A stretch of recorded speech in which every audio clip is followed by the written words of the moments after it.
What? Did you guys just see that? Holy moly! What's up guys? Dani Diamond here, and today I am going to be trying out the Retouch Pro panel. I never really used it before, and honestly it sounds too good to be true, so I decided I'm going to give it a try and see how it stacks up. As you guys know, I have my own action for my retouch workflow already, but I always down to try new ideas, so let's try this out over here and bear with me while I figure this out. It's my first time using it, and I already have a workflow in place, so I should pretty much know exactly what I want out of a plugin like the Retouch Pro panel. So I have an image open over here, and the panel over here is simply a plugin. There are videos on how to install it, so we're not going to do that. We're going to skip straight to using it. So I have a set of images over here. I chose this one. I feel like it's the best image to try this on. So I have my Retouch Pro panel open over here, and we have a couple tabs here: Retouch, Face, CS, I don't know what that stands for, we'll find out, FX, CG I assume is color grading, and Finish would probably be for saving the image. So under the Retouch tab we have more sub panels. So we have skin retouch right now, then we have eyes, lips and teeth, hair, and selection. So this is pretty much the order I go in. So the first thing I do is start off with frequency separation. So let's go ahead and hit the frequency separation. They have a 16-bit version as well. Let's just hit the regular frequency separation, see what happens here. Alright, there we go. It created in our layers panel here a high and low layer. So I like coming over to the low layer, and quick and dirty trick is hitting the J button, taking the patch tool, and simply spot healing areas that you don't like. So this is the quick and dirty version I like using if I'm not looking to spend too much time. So I go ahead and use the patch tool. I drag and drop to an area, so I pick up those bags under the eyes and I move it. Pretty cool. There we go. Let's do it there. So let me show you what that looks before and after. That's before, that's after. Really quick method. That's one method I like using. Another method is my lasso tool. I hit L for lasso tool. We have feather to 10 pixels. I go ahead and make a selection of an area that I like and don't like. I come over here to my filters. You come over here to blur, Gaussian blur, and I'll put in, yep, 11 looks good. And then I'm just going to play my last filter over and over. So the last filter up here in Photoshop is sitting there, and the shortcut for that is Control F, which I have mapped to my Wacom tablet buttons. So I just run around the face, select issues in the skin, and kind of blend it in. That's what you're doing. You're just blending in the coloring and toning and bad lighting. That's pretty much what we're doing here. So that is my quick version of that. So I'm not going to take too much time doing a full retouch on this image, but you get an idea of how that works. Let's turn this on. Before and after. That's before, that's after. You see how that cleaned up the skin. So I usually don't like doing this too much, otherwise it gives the face a very blurred out look. We don't like to blur it out, even though we're not blurring the textures. Even the toning sometimes could look too blurred. If you go to your high layer over here, you could take out issues in the skin. Again, with the patch tool we could do it. So we could take out wrinkles, pimples, any issues with the skin textures we could get rid of now. So I like that. That's nice. Okay, so that was the frequency separation. Let's close that. Next, I like doing dodge and burn with a gray 50% layer. It seems like over here they have different versions for each thing. So there's many different methods that you could use to do dodging and burning. One way is to do your curves layer and make one for burning and one for dodging. But I like using the gray 50% layer. And then I just take my brush, 5% opacity on the brush with a black and white brush. Let's start with a white brush and test this out. Okay. Alright, this is simple enough. This is exactly how I have it in my action as well. But I really like the package that they're offering over here with this retouch panel. They did all your hard work for you, and it's a pretty decent price too. I mean, I think it's about 20 bucks, 20 bucks a year, or I don't know what it is lifetime, but I'll link to it in the description. I think it's maybe like $1 to try it out for the first bunch of days, so definitely worth trying out to see if it's your kind of thing. So that's burning. It looks a little bit strong. I would bring down the opacity of this layer because my opacity of my brush is already pretty low. Yeah, but I like this. I like that there's so many options for each thing. Let me go ahead and do the other dodge and burn, see what they do over here. Okay, let's take a look. Yep, so they're using curves. They have one bringing up the shadows to darken it, and then bringing down the midtones. That's pretty much a second method of dodging and burning. I like that. Okay, let's close that up. I also like that it's color coded over here. Let's see, red removal. Let's see what that does. Let's see what they did here and here. Okay, the hue and saturation layer, and they probably brought down the reds and maybe brightened up the reds.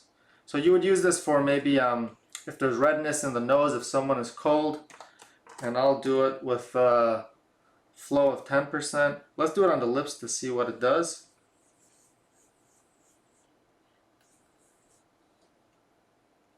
Okay, it's not too strong. I like that. Sometimes you go overboard with this kind of thing, so it looks like you could, it takes a lot to do overkill on that. That's pretty cool. We'll try some on the hand over here. Oh, beautiful. That's awesome. I love that. I'm definitely going to incorporate that in my workflow. That's amazing. I love that. Alright, let's jump over to the eyes and see what you could do with the eyes. Let's do iris. Let's do whiten. Okay, let's do both of those. Let's see what happens. It looks like I may have screwed up the layer order here. Let's go back in time. Let's see if they're creating, okay, so they're not creating any snapshots in your history. So I would like to see that. If they did that like that, you could just jump back to something you did. Alright, let's try that again. Do whiten. Okay, we could move that out of here. Perfect. And just for the heck of it, let's group all these together. Keep those out of the way. Alright, eye whiten. Let's take my brush. Okay, it looks like it's brightening even the shadows. So if you take a look over here, it's not just brightening the highlights, but it's brightening the shadows as well.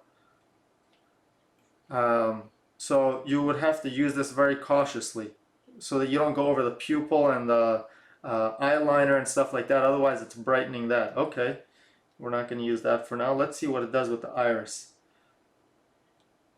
Okay. Yeah, you see? Yep, that's how you do it. Yep, that's how you do it. Now it's brightening up just the highlights and the midtones. It's leaving the shadows alone. That will really make it pop. So the thing is, when you're brightening eyes, you don't want to just go brightening everything. You want to selectively brighten just the highlights and midtones. That way there's shadows and there's contrast in the eyes with the edge of the iris, the pupil, and the eyeliner and stuff like that, and the lashes. So yeah, that's much more my speed. I wouldn't do just the iris. You have to do the entire area. So make a brush nice and large, do the entire area. Otherwise, you're gonna look like cat eyes. All right, that's nice. I like that. Let's see, vein removal. Okay, let's see how that works. I don't even know if we have veins to practice on here. I wonder how that works.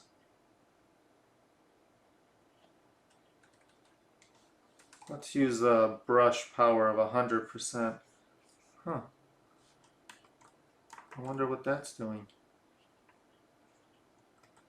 It's kind of just blurring things out. I should probably read the instructions on how to use this. I'm not entirely sure how the veins removal works, but I bet if I read some instructions on it, I would know. Obviously, you can't just paint it, because all it's doing, take a look at this, it's kind of just blurring everything out. And I assume that's not how it works. Otherwise, I would just use my patch tool on the high layer and the low layer and frequency separation. Alright, let's jump over to the lips and teeth. Teeth whitening, that should be self-explanatory. You probably just go ahead and brush. Again, I love the color coding going on over here. I love that the next section is now red. Let's take my brush. Let's do 10% opacity. Let's turn that on and off. Beautiful. It's brightening it. That's beautiful. It's brightening and whitening at the same time. I bet you could use that for the eyes as well if you wanted to. That's what I usually do. Lips dodge and burn. Cool. Let's take a look at that.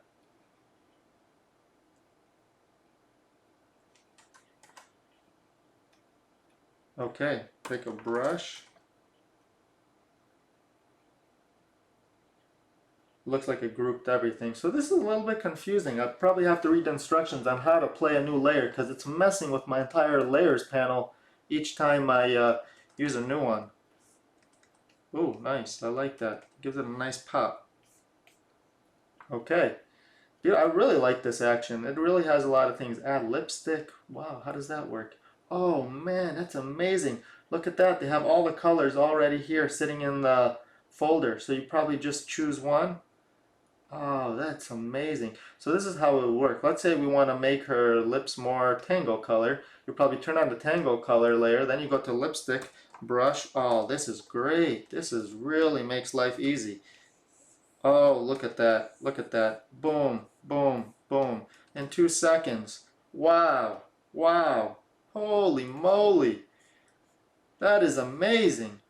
That is amazing. Yep, I'm definitely using this. This is good. Wet lips. What? See, this is why I like trying new things. You never know when you're going to find something that you have never thought of yourself. Wet lips. Let's see what that does. Brush. Okay, it's making it a little bit more saturated over here.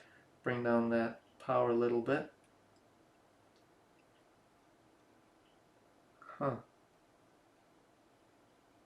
Cool. Hair, okay, hair enhancer. I usually don't mess with the hair much at all. I like the messy, crazy hair. Sometimes I dodge and burn hair, so I like that they have a dodge and burn for the hair. Oh, my layers panel is looking crazy right about now. Wow, yeah, we're gonna have to figure out how to organize this layers panel. Let's go ahead and just flatten everything. Where's my colored lips? How do I turn that off? Wet lips, lipstick color. Let's flatten this whole layer and try this again. Hair, dodge, and burn. Open that up. Okay, so we have dodge and burn. Let's see what they did here. Yeah, it's pretty much just like the regular dodge and burn. That's a little bit different part of the curves over here though. I see that. That's nice. It's not exactly at the midpoint. It's between the midpoints and the shadows. Okay, that looks good. There's nothing much to do on her hair. She has light hair. Selections. Dark mask, luminance mask. Huh. How does that work? Yep, I definitely don't know how to use that yet. I don't know why I would use that. Probably to target different portions of the image to maybe brighten or darken highlights and stuff like that. Face. Let's jump over to the face, eyes, nose, mouth. Okay, this is probably when you start screwing around. Nose height? What? That is, oh my god, what? Are you seeing that, guys? Wow, this is way quicker than going through the filter and then going to liquefy. You just hit the plus button and boom. Her nose just goes up.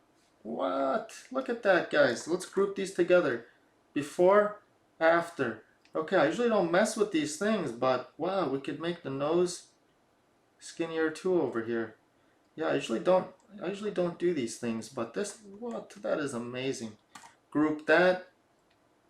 That is crazy. Wow. You can make someone smile. You could change the eyes. What? This is amazing. Wow. Things have come far away. Alright. CS, clothing fix, change color, clothing dodge and burn. As a fashion photographer, that's awesome. FX, let's see what we have here.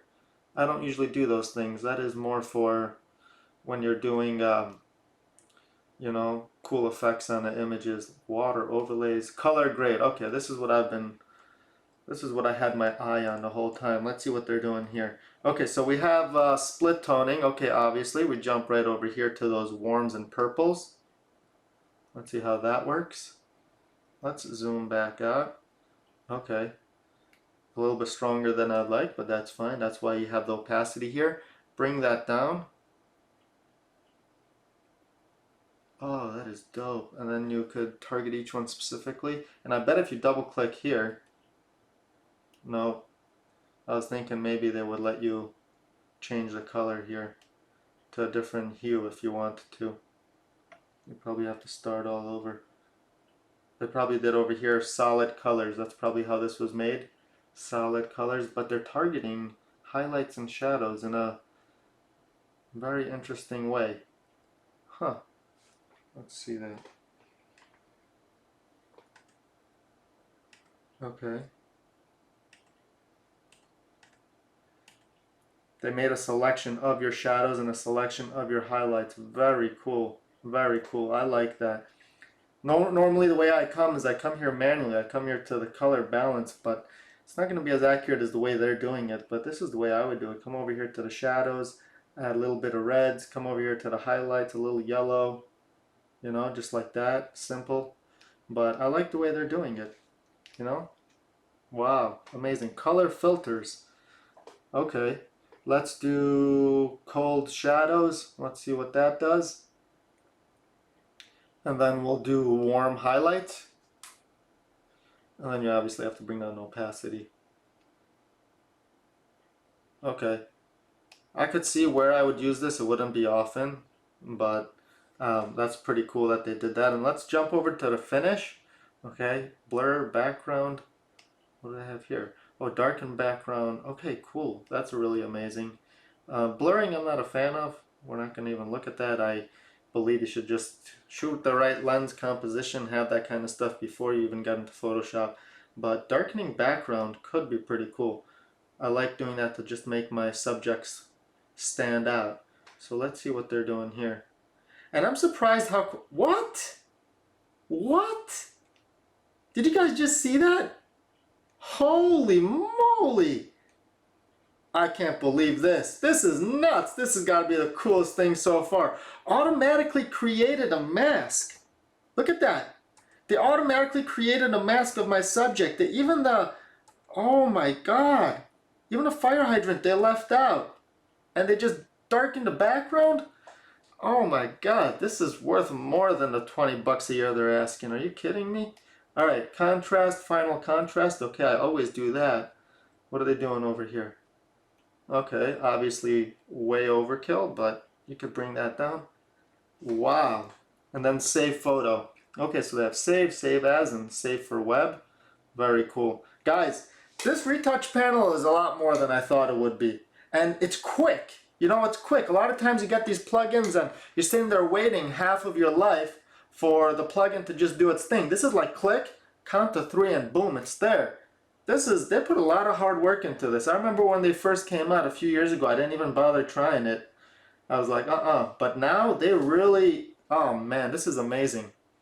If you guys want, I'm going to link to it in the description. I think that they have the first couple months for $1. Might as well try it out. I think there's also, you get 10% off if you buy a lifetime, but I'm a big fan of just doing it year by year for 20 bucks, you know? And 20 bucks is really nothing. I'm going to link to it in the description. You guys should definitely check this out. Good job over here, guys. I am like dumbfounded right now by how good this is. Wow. Until next time, guys, Danny Diamond, peace and love.